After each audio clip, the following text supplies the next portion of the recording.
आदरणीय दर्शकहरू, यतिखेर हाम्रो बीचमा हुन्छ राष्ट्रवादी नागरिक समाजका सहसंयोजक, विशेष गरी विभिन्न विषयहरूमा आफ्नो खरो प्रस्तुति दिएर आउनुहुने, नेपालमा राष्ट्र संस्था पुनर्स्थापना हुनुपर्छ र हिन्दुत्वसँगै आउनुपर्छ भनेर अहोरात्र खट्नुहुने व्यक्तित्व हुनुहुन्छ लक्ष्मी मल्लजी।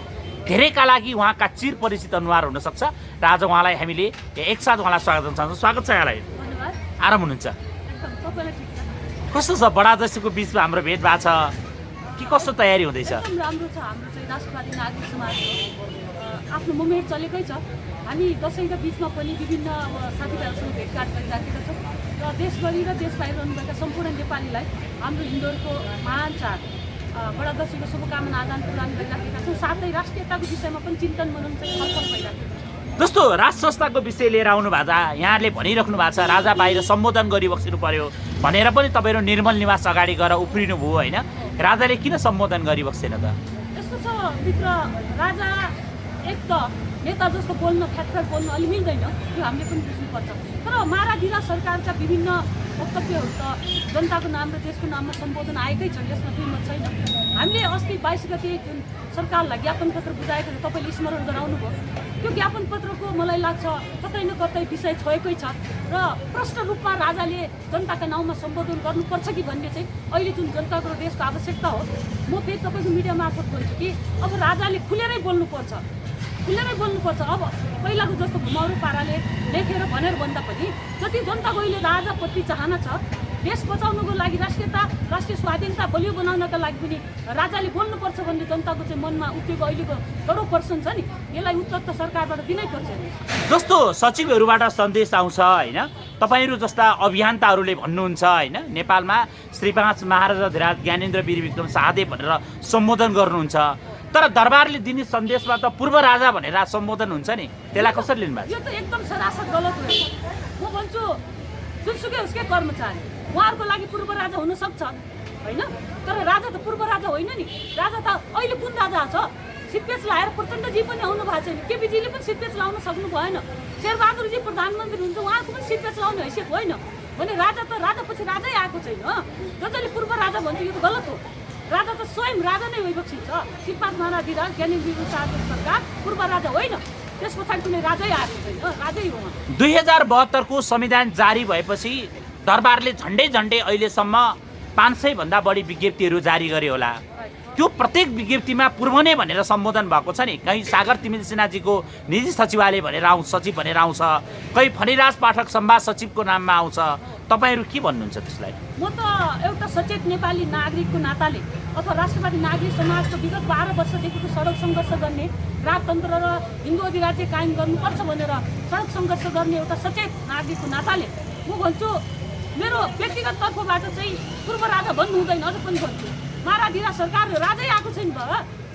म भन्छु अब सचिवज्यूहरूलाई अथवा कर्मचारीलाई आफूलाई सजिलो हुने कुरा गर्नुपर्ने पनि होला, बाध्यता होला, उहाँहरूको ठाउँमा होला, अथवा त्यो विज्ञप्ति लेख्ने को थाहा छैन है, नाम जसको बाहिर आएको। तर पूर्व राजा भन्नु त्यति जरुरी छैन कि जस्तो लाग्छ मलाई। तपाईँहरू सनातन हिन्दू राष्ट्र अर्थात् हिन्दू अधिराज्य पनि भन्नुहुन्छ, राष्ट्र संस्था सहितको हिन्दू अधिराज्य पुनर्स्थापनाका लागि रात दिन अहोरात्र रूपमा आवाज उठाइरहनु भएको छ होइन? तर राजा कता हो हिन्दुत्वबाट भागिरहेका छन् भनेर आरोप लाग्छ नि।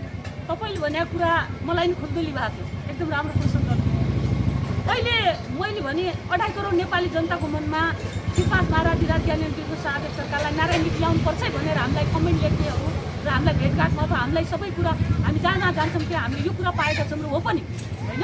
तर अहिले हामी नेपालीहरूको एउटा बडा दशैँ भनेर हाम्रो मुखैमा आएको ठुलो चाड छ, जहाँ महाराधिरा सरकार योभन्दा पहिला अष्टमीको दिन शक्तिपीठहरूमा पूजाआजा गर्ने चलन थियो र हाम्रो परम्परा पनि हो। शक्तिपीठमा पूजाआजा गरेर शक्ति आर्जन गर्ने हाम्रो त्यो परम्परालाई धान्ने एउटा चाहिँ राजाको चाहिँ जुन परम्परा छ, यसलाई किन तोडियो भनेर मेरो मनमा पनि खुल्दुली भएको छ। र जुन अब राजा त हुन त सबै धर्म सबै जातको साझा भइबक्सिन्छ, एउटा हिन्दूको मात्र होइन, फेरि अरू धर्मको मान्छेलाई पिर पर्न सक्छ। र राजाले फेरि विभेद गरेको इतिहास पनि छैन, वर्तमान पनि छैन, हामीले पनि होइन।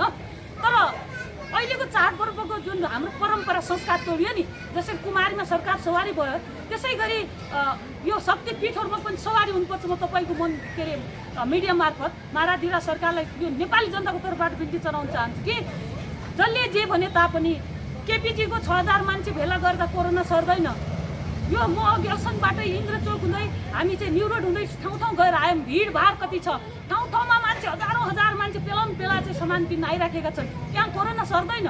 अनि महाराधिरा सरकार अष्टमीको दिन शक्तिपीठ घुम्दा अथवा हाम्रो धर्म संस्कृतिलाई जोगाउने एउटा चाहिँ परम्परा धार्ने चिजमा आउँदा कसले रोक लगाएको, यो कसले सल्लाह दिएको? यो त गलत सल्लाह हो नि त। होइन, यदि त्यो कसैले रोकआउट गरेको होइन लक्ष्मीजी। जस्तै अस्ति कुमारी जात्राको समयमा, जसरी इन्द्र जात्राको समय अन्तिम दिन कुमारी दर्शनका लागि राजाको मध्यरातमा भए पनि सवारी भयो। त्यहाँ हजारौँ नेपालीहरू स्वतस्फूर्त रूपमा राजालाई जय जयकार गरे। तर त्यो भिडमा चाहिँ कोरोनाले कुनै त्रास नहुने। तर राजालाई शक्तिपीठ आउँदाखेरि सीमित मान्छेहरूको बिचमा चाहिँ कोरोना सर्ने कस्ता सचिवको कस्ता किसिमको सल्लाहकारहरूको बिचमा घेरिया छन् हो महाराजराज। त्यही मैले भने महाराधिरा सरकारको स्वविवेकले भए पनि अथवा सल्लाहकारको चाहिँ सल्लाह अनुसार भए पनि किचन क्याबिनेट हुन्छ नि आफ्नो आफ्नो सबैको, त्यो भए पनि यो चाहिँ यदि त्यो भएको भए गलत निर्णय हो है। यो जनताको तर्फबाट भन्न चाहन्छु, यो अष्टमीको दिन अझ टाइम छ। सरकारले स्वविवेकी प्रयोग गरिबक्सेर शक्तिपीठमा चाहिँ सवारी हुनैपर्छ के। तपाईँले भन्नुभयो नि सरकारसँग जाने बेला त बाटो क्लियर हुन्छ, मन्दिरमा पुजारी बाहेकहरू कोही हुँदैन। त्यहाँ एउटा फुल क्षेत्र चढाउँदा ढोक्दा अनि यो हाम्रो धर्म संस्कृति जोगाउने एउटा परम्परा संस्कार जोगाउँदा अनि चाहिँ कोरोना त सर्दैन नि। अनि यो रोक्ने कारण के हो भनेर म फेरि पनि यसमा मैले यहाँलाई इतर प्रश्न गरेँ के, तपाईँ त दरबारसँग निकट हुनुहुन्छ होला, सचिवहरूले के लाग्छ भने के मलाई सचिवसँग मलाई थाहा छैन है। कर्मचारीको कुरा उहाँको आफ्नो कुरा हुनु। अनि महाराजराजले चाहिँ के बरिबक्स्या जस्तो लाग्छ क्या यहाँलाई?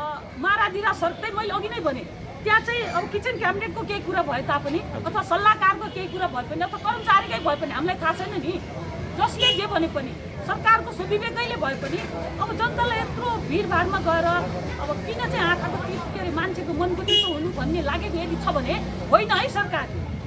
मैले अघि नै जोडेँ नि, अब महाधिवेशन हुँदैछ, विभिन्न दलका मङ्सिर पुसतिर सबैको लड्को छ त, त्यसमा चाहिँ कोरोना सर्दैन।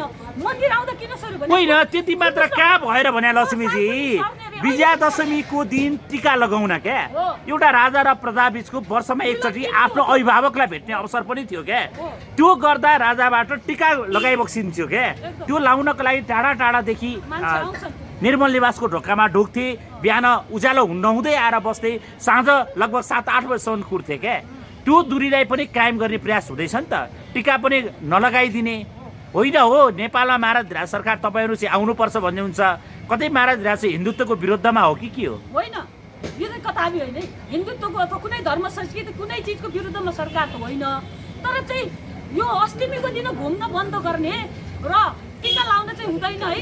जनता यस्तो आस्थावान छ, करोडौँ जनता सरकारको नजिक परेर एउटा शब्द बोल्न पाइन्छ कि त्यो चाहिँ मौका कि त बर्थडेको दिन जुन छ हेर्नुहोस्, त्यो असार 23 गते सरकारको जन्मदिन हो नि त। त्यो दिन कि भेट हुने जनतासँग भेट हुने मौका जुट्छ कि त टिकाको दिन हो दसैँको। मान्छे कुरेर वर्षौँ वर्ष राजालाई भेट्न पाइन्छ, मनका कुरा पोख्न पाइन्छ, राष्ट्रियताका कुरा पोख्न पाइन्छ भनेर मान्छे आतुर छन् के।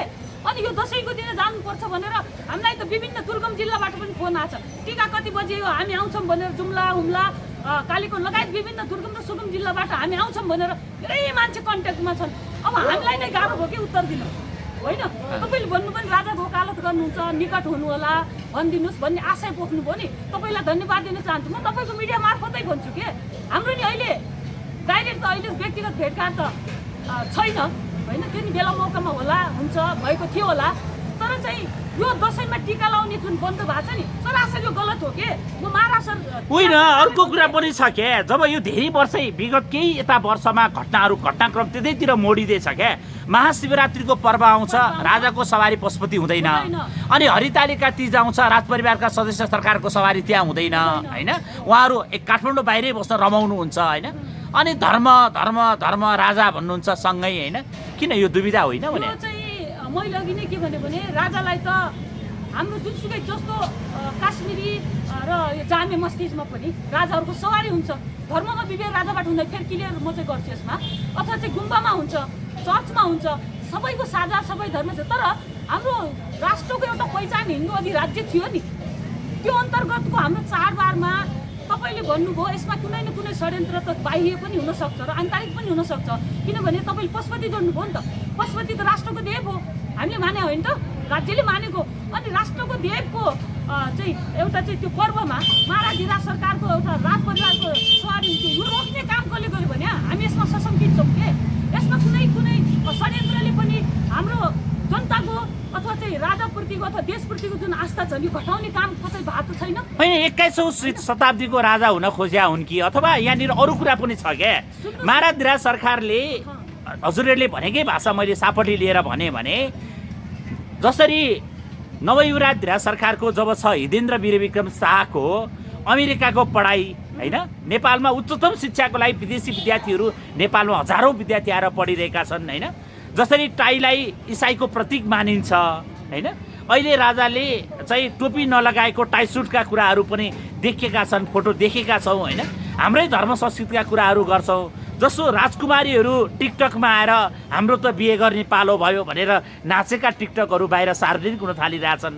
अब त्यसभन्दा बाहेक पनि अरू कुरामा पनि जसरी राजपरिवारको एउटा जिम्मेवार नेपाली जनताको ढुकढुकिरहेकै युवराजी सरकारको आफ्नो जन्मदिनको दिनमा केक काटेर पश्चिमा संस्कृतिलाई प्रभाव हुँदैछ कतै त्यो प्रभाव नारायणीभित्र अथवा निर्मल निवासमा जम्न खोजेको हो यस्तो छ टाई त मलाई लाग्छ माराधिरा सरकारले आफ्नो गद्दी आसीन हुँदा लगाइबक्सेको छैन उहाँको चाहिँ राष्ट्रिय पोसाकै छ औपचारिक कार्यक्रममा जहाँ जान भ्रमण हुन्छ उहाँ त सरकारहरूका सबै परिवारको कि अब त्यो नातिनी सरकारहरू कि जुनसुकैको पनि आफ्नो आफ्नो चाहिँ औपचारिक ड्रेस छ व्यक्तिगत जीवन मान्छेकोमा कोट्याउनु म चाहदिनँ तर चाहिँ तपाईँले भने जस्तै यस्तो साझा संस्थाका प्रतीकहरूले कतै राष्ट्रियता झल्किने कुरा गर्दा झन् राम्रै हुन्छ कि मेरो पनि यो सोच त हो तर जनताको पनि सोच हुनसक्छ जहाँसम्म तपाईँले भन्नु हेर्दै सरकारको चाहिँ अमेरिका पढाइ सिप सिक्न कुनै गलत हुँदैन जस्तो लाग्छ होइन हामी यहाँ राष्ट्रियताका कुरा गर्छौँ के जस्तो हेर्नुहोस् त यहाँनिर मैले यहाँलाई जोड्न